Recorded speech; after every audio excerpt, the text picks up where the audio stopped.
can't talk to you. So I may still look down at them. So yes, who are the patients, just to show of hands?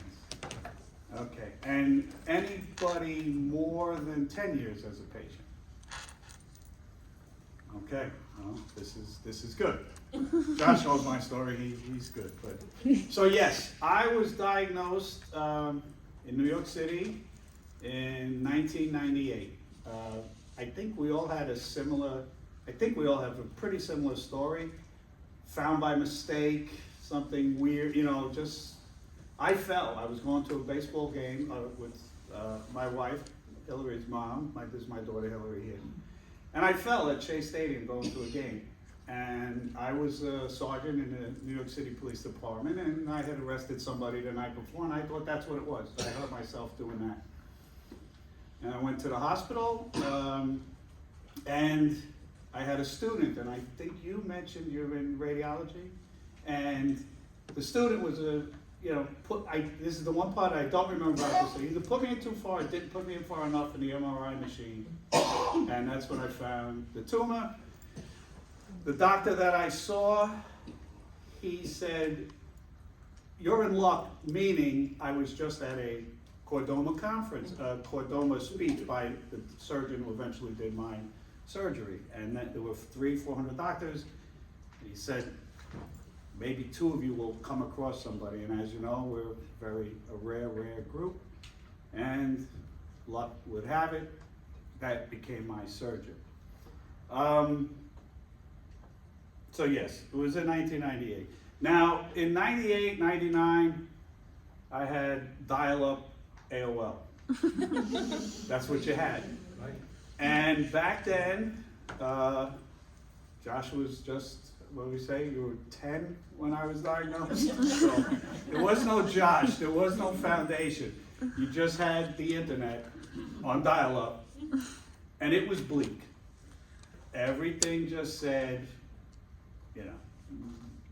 you have a year, you have 2 years, and that's it. And I was just not going to accept that. I was 34 years old. Hillary was 5. My other daughter was 10. I said, no, not going to happen. Went to quite a few doctors, and the first 3 all said the same thing. And then my surgeon, Dr. Springfield, pretty much just said to me, I don't know what's going to kill you, but this will. So I said, you're the guy. Let's go. So now here's where, and we all do have different stories, and this is different for me because I've spoken to a few of you today. I've spoken to other patients, and I know we all have our specific problems, and your medications, trial medications, drugs that make you feel dizzy and weak, or whatever it may be. I guess, I look at myself as lucky because I've never been on a medicine.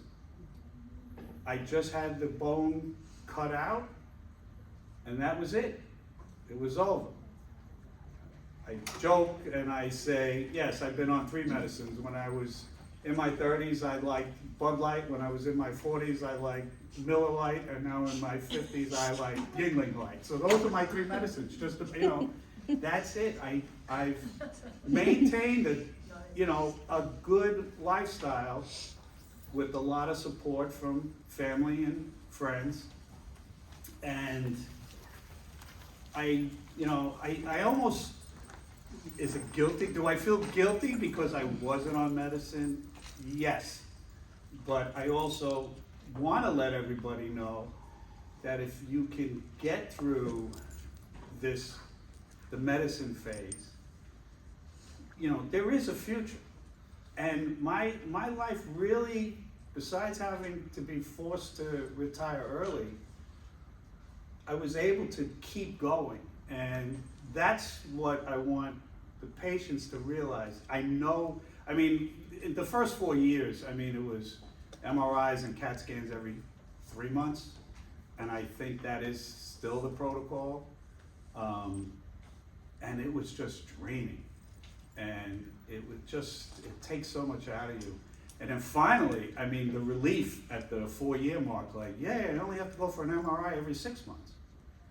And now it's every year. I just did my MRI 3 days ago. And I do my CAT scan when I get back to Florida.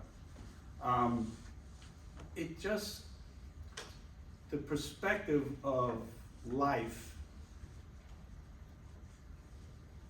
it hasn't changed. I mean, that's pretty much what I wanted to say. Everybody here goes through their phases of pain, or maybe depression, or whatever it may be. And the great thing about this foundation is it's pretty easy through different avenues to type something now. Unlike back in '98, I didn't know, you didn't know anybody. I mean, I met a patient through my surgeon who came in a day or two after I was discharged. So when I would go for the follow-ups, then I would go up to his room to say hi. But that was it. That was my only Chordoma friend, for 5 years almost. Whereas now, I just made a bunch of new friends. And, me and Josh were talking about the people, and Shannon, the people from 9 years ago that are, they're still around. And the way that things have changed for everyone with these medicines now and these treatments, I really, maybe one day I will need one, and everybody here who is doing something is maybe setting up something for me in the future. I don't know if my scan from the other day is going to show anything. I don't feel anything. And we were joking around before. I said, I even forgot I had chordoma because I had quadruple bypass surgery last year. So I don't even think about chordoma anymore. I'm thinking about my heart. So I just want to say, thank you to the foundation. Danny has been great. And, I mean, Danny, I'm going to assume, I don't even think you were alive when I was back. In '98? Yeah. I was one. Oh, okay. So you were there. Okay, great. Yeah, I mean, and someone else mentioned international people you get. Yep. Was that you? You said something about people, and sometimes they are true chordoma patients. Sometimes it's just somebody. I do read sometimes, somebody, they had a pain in their back. Oh, I have chordoma. No, you probably don't. So the chances are tweeted. And then Sonia, right? Yeah. You mentioned something about the intervention, something about, you said, will you touch me because I'm 25 years. So we should all get together and hold hands, right, and do a kumbaya moment. His hasn't come back. Right, right. Now I did have a small recurrence in my lung, which is a topic for discussion. Hillary says she was in 5th grade. I think it was only 8 years ago, but it was probably 9 or 10 years ago. And it was another little surgery, and once again, that was it. Just the surgery. But the kumbaya moment, I'll end with that. So she mentioned we should all hold hands and we should all get a vibe from me and get to 25. Well, right before I retired, now I don't know if there are religious people here and if you believe in miracles. So I said, I was a sergeant in the Bronx in New York, and Mother Teresa came to the Bronx, and I was assigned to guard her. So she goes to the church, drive her up to the church, and as I think most people will know, was probably that big. And we were in a big police van. So she comes out of church, I go around, I open the door, and she looked, and there was no way she was getting into this van. I don't know how she got in it initially. I wasn't there, but I said, come on, I'll help you.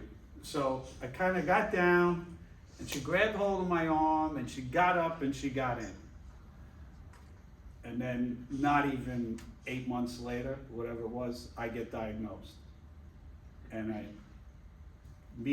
to me, my doctor at Springfield was a saint. I meet him, it's like it disappeared. He cut it out and it just disappeared.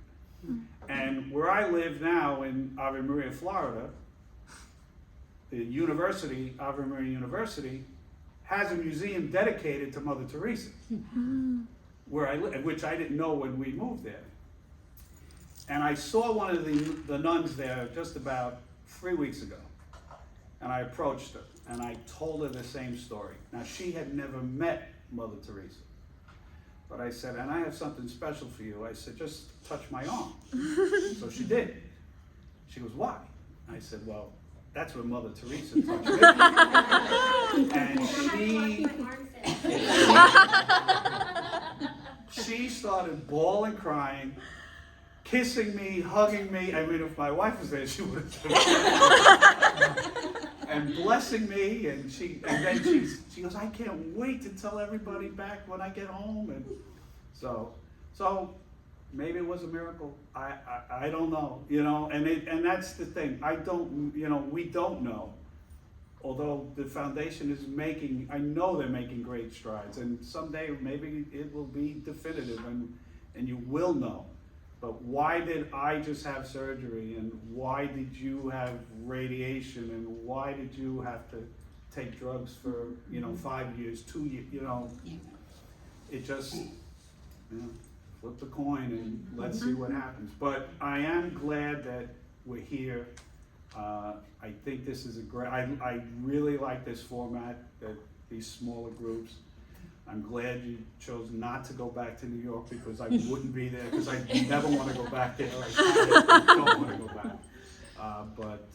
Yeah, thank you for having me, and I just hope that just by seeing me standing here, it's possible, and thank goodness you're not in the dial-up age, because you would. So any questions, if you want to now, later, feel free. I know as a sacral group, we always have questions that probably are better for private than, out in the open. So if anybody, I know we've done this in the past when I've spoken, we've talked, like a little group at lunchtime after we've eaten. So if you'd like to do that, I'd be happy to answer any questions. And once again, thanks, and Danny, thank you for getting me up here and asking me if I wanted to do PowerPoint, which I don't even know what it is. I wasn't going to do it. And see, I didn't even use them. Yeah, you didn't even need them. Thank you, Bill. Thank you. Enjoy the rest of the day.